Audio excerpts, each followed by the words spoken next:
You are listening to A Path to a New You, a podcast about mental health and veterans issues. Today's topic, I want to talk about why saying no is important. Now, there are several reasons why saying no is important. So, today's topic, I want to talk about about why saying no is important. Many people struggle to say no to requests from others, both in the workplace and their personal lives. Saying no isn't always negative. It can be a healthy thing to do. Saying no gets easier the more we do it. Just like anything else, it takes practice. The more you say it, the more you do it, the easier it gets. Now, I have an example, a personal example, to be honest. It's also a reason why I decided to talk about this topic. Back in the day, I'd say um, 10, 12 years ago, maybe a little bit more, I was I was a what you call a yes person. I'd always say yes. If I worked at the workplace, someone asked, "Hey, can you take my shift?" I got things to do that day. I made plans. I didn't know I was going to be scheduled. Can you take it? And at the very beginning, I would say, "Yeah, I'll take it as long as my boss says it's okay. I'll take it," which meant some of those days I was working 16-hour days. So I'd work my regular 8-hour shift and then I'd work the next shift. And I did that a lot. I did that a lot. And saying yes, I'm also talk about that, it affects your mental health and your physical health. So that's a personal example of why saying no is important. It took me a while to say no. And once I started saying no, those who thought I'd always say yes, they were confused. They had confused, like, why are you saying no? And you know what? To be honest, you don't need an explanation for it. Just say no. And like I said like a minute ago, the more you say it, the more you do it, the easier it gets. It takes practice. So, many people feel obligated to say yes to all requests made of them, from social activities to workplace demands. An example was what I just talked about. I felt obligated. The shift was going to get covered, need to get covered. Maybe I'd be the one doing it. Maybe I wasn't, but it had to get covered, and I didn't want to screw over the person who was working the shift before. Sometimes it wasn't me. Sometimes I was on my day off where I'd come in on a day off and work. So many people feel obligated to say yes to all requests made of them, from social activities to workplace demands. It just seems easier than saying than having to say no. We should make them feel guilty or that they've let someone else down. That's exactly how I felt. Because if I said no, I felt guilty and I felt like I was letting someone down.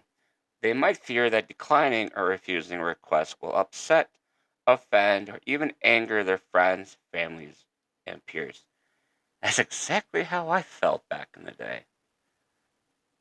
So all this it makes sense. At least to me, maybe to you it makes sense as well. They also want to be helpful, likable, and to please others. Well, I said yes a lot because I wanted to be helpful. Not that just I want to be likable and please others. I just wanted it to be helpful. I wanted to be that guy to help out. Saying yes to everything is a people pleasing behavior. Unfortunately, it's a never ending cycle of trying to make other people happy at the expense of one's own happiness. If you're listening, I'm sure some of you know what a people pleaser is.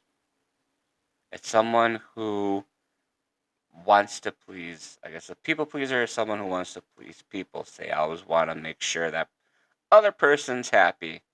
Other person's, they want to please the other person. Like, yes, I'll do it. No problem. Don't worry about it. It's all good. I'll do it. Some people feel they have no choice in the matter. Studies show that women have a difficult time declining professional requests made by bosses, supervisors, and others. Women don't say no professionally as much as men do, fearing consequences for their jobs and careers if they refuse. In the workplace, people fear that if they say no, they'll lose an opportunity to someone else who will say yes. Being a yes person, quote unquote, yes person, can have negative consequences for one's mental, emotional, and physical health. I just talked about that about a minute ago. I was saying yes all the time. So I was not really taking care of myself. I was taking care of other people before myself. My health went down the drain. I gained a lot of weight. I drank a ton of caffeine to stay awake. Because sometimes on those days, I was working 16-hour shifts and I had to be ready. So I brought caffeine with me.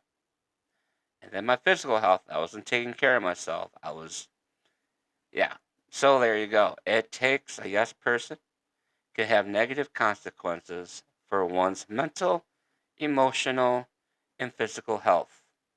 Overextending oneself leaves a person feeling overwhelmed, resentful, and even used. It robs the person of their time and energy and causes stress and anxiety. Furthermore, saying yes all of the time can show a weakness in their ability to set boundaries with others. It can also take away the respect for us, making them see us as easy to influence and abuse. Like I mentioned, everybody was saying, you know what? Tim will do this. Tim will do this. Tim will do that. Don't worry about it. We'll have Tim do it. We'll ask Tim and he'll say yes. And at that time, they were correct. And then once I started saying no, they seemed really confused. Like, why are you saying no? You always said yes. I'm like, I'm saying no. I have plans to do. I have plans to do. So, what are some strategies for saying no? Saying no isn't always negative, it can be a healthy thing. Declining the task we can simply take on is an exercise in self care. I mentioned earlier, I was not doing a whole lot of self care during that time because I was taking care of other people, doing other people's shifts. Self care is extremely important. I have emphasized that with clients, I've emphasized that with friends, and anybody else I've talked to. Self care is extremely important. It's about respecting our own time, energy, and personal limits, and being respected in return. It's also about reducing stress and learning how to set boundaries. Once you start saying no to someone who says, they ask you to do something, once you say no, you feel less stressed. You know what? I'm saying no. That means you don't have to do that, which means they're going to have to find someone else to do it, which means you say no, you don't have to do that, which means you can focus on yourself. Having said that, saying no isn't easy for some people to do. At the very beginning, it was hard for me to say no. But again, like I mentioned earlier, it takes practice. Just like everything else, it takes practice. It's like you go on a basketball court and start shooting hoops. You're not going to be you're not going to be really great at the very beginning. You're going to have to practice, practice, practice, practice. It can be a skill that requires courage and practice. I just mentioned that. For these people, a soft no can be a good start. This involves providing an explanation without being overly apologetic. So, you know what? I can't do it this time.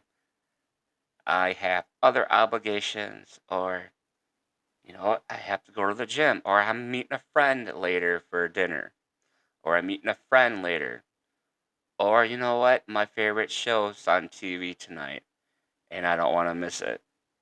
That would be a soft no. Just explaining to them why you are not able to do what they're asking you to do. And that makes sense. I'm sure some of you it does make sense. A hard no is firm, clear, and concise. Just saying, you know what? No, I can't do it. I can't do it. That's a hard no. You don't have to explain yourself. You would never have to explain yourself. Someone asks you to do something, it's not required for you to do it. Just saying no is perfect. Just hard no. You don't have to explain it. They're just asking you to do it. You don't have to do it. A hard no. It's like, nope, I can't do it. I can't do it today. Nope. Saying no gets easier the more we do it. It takes practice. It takes practice. Learning to say no doesn't mean we can't ever say yes. So there are some times you can say, you know what, I can do that today. No problem. I can do that. However, we should only accept requests that align with our personal values, that make us feel good, and for what we truly have the time and energy for it. So, yeah, you know what? I can do it this time. I do have time to do it. I can do it. Just saying yes when you do have time, when it makes you feel good and it aligns with everything, your personal values, makes you feel good, and also make sure you have time to do it, time and energy. So, you know what? I do have time. I slept well last night. I'll do it. I'll do it to this time. It's okay to say no. Perhaps we worry too much about saying no to other people. A recent study shows that the negative ramification of declining invitations and requests are less than we think. Furthermore, we tend to overestimate how others will react to our refusals, especially in social situations. Thinking to yourself, you know what, if I say no, this person's not going to like me. This person is just may not, they may think, you may think that they feel unhighly of you or something like that. So that's, again, so saying no, the difficulty of saying no is not a mental illness. It could be a chronic concern if you keep saying yes. It could be chronic, saying over and over and over and over. However, it may be a sign of something deeper. There's behaviors that can reveal low self-esteem, like saying yes all the time, pleasing other people instead of pleasing yourself, and also underlying conditions such as anxiety. If you say no, you say yes, say no at the very beginning, you could get anxious, like feeling this doesn't feel right because they're so used to saying yes. So, difficulty saying no at the very beginning, you could cause some anxiety. But like I said, over time, keep saying it, keep doing it. It's gonna get easier. I hope you learned something today. And again, if you are a yes person, you keep saying yes, sure, maybe try saying no. You got to take care of yourself before you can take care of others. Just like every therapist, like As a therapist myself, I have to take care of myself before I can take care of others. You have to take care of yourself before you can take care of others. It's to me, it's common sense. You don't take care of yourself. How are you going to take care of other people? So that whole yes no situation is kind of involved with taking care of yourself before you take care of others. If you have the energy and you feel like, you know what, this is the time where I can say yes, then say yes, I can do it. If it's not that time and you just don't have the energy, say no. And it takes time. Just like anything else, it takes time. It takes practice. If you feel like you're at the point where, keep saying yes, yes, yes, and it becomes chronic and you feel like, you know what, I just can't do it, talk to a therapist about it. Go see a therapist. If you're already seeing a therapist, talk to your therapist. Say, hey, you know what? I'm struggling here with something, and then you talk about it. It's like, you know what? I need to take care of myself. My mental health is going down the drain. My physical health is going down the drain. I am pleasing other people before I'm pleasing other people, taking care of other people before myself. I need help. Maybe your therapist can help you out on that part. So I hope you learned something today. Hopefully, this is the reason why saying no is important because it can affect your mental health, physical health, and affect your well being. You are listening to A Path to New You.